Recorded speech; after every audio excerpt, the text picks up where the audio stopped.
All right, so it's October 23rd, and this is going to be a long video because it's been a busy week. So the last video, Ash and I came down a couple weeks ago, and we started putting fence posts in. That was 2 weeks ago, and both of us have been pretty busy with everything else. We've also been using the forestry mulcher over there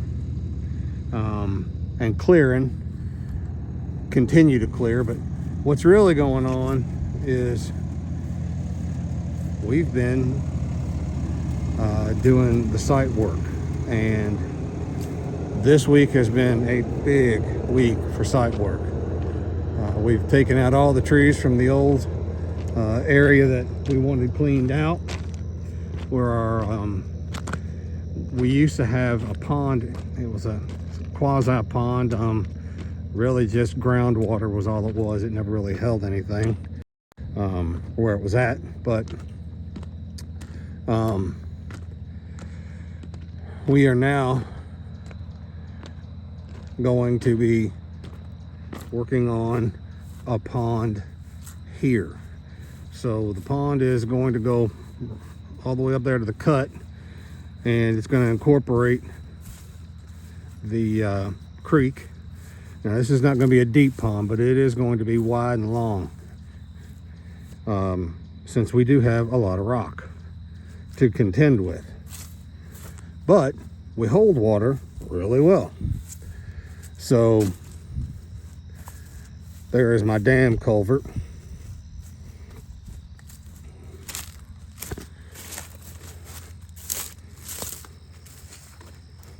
Still a lot of rock.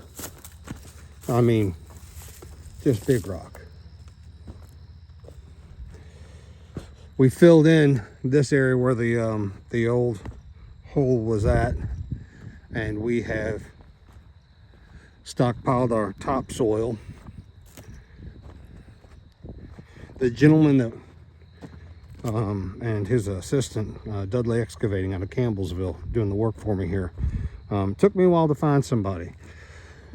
He's been doing this. He is 77 years old. He left school in the 8th grade, and that man can make scrambled eggs with that machine right there, and you won't taste a bit of dirt. So here's our building pad, and right now in this corner we've built up about 3.5 feet.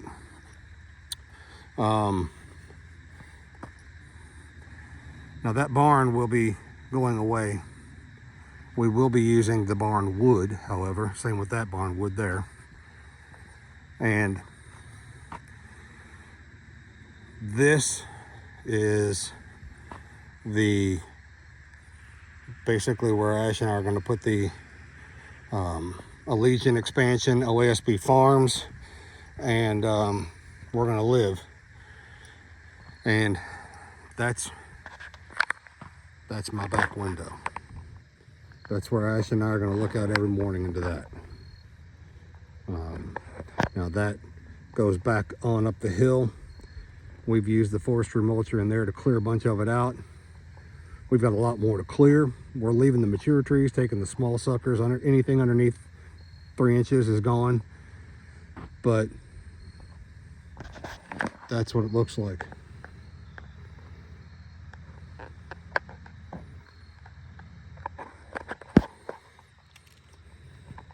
And to be real honest with you, this is the very first building pad I've ever owned or built for myself. I mean, I've been doing it for 30 years. I've never built anything for myself like this. We came in today. I brought the skid steer down, used the Blue Diamond smooth drum to finish, and then before that I used the Blue Diamond sheep's foot. I also put metal tracks on the skid steer because when you're going up hills like that and clearing to the fence line, it was sliding a lot with the rubber tracks. But you can see here, I was getting great compaction. Sorry about that. Great compaction with that sheep's foot in here. Now, granted, the machine is 42,000 pounds, and you put a couple more thousand pounds of solid dirt in the bucket, you walk this pad in. But I mean, realistically, we're on our way to paradise, and this will be the kitchen. The kitchen will be looking out to the pond, and then all of this, something else, man. Something else. Remember, keep your head down. Go forward. Don't let anything stop you.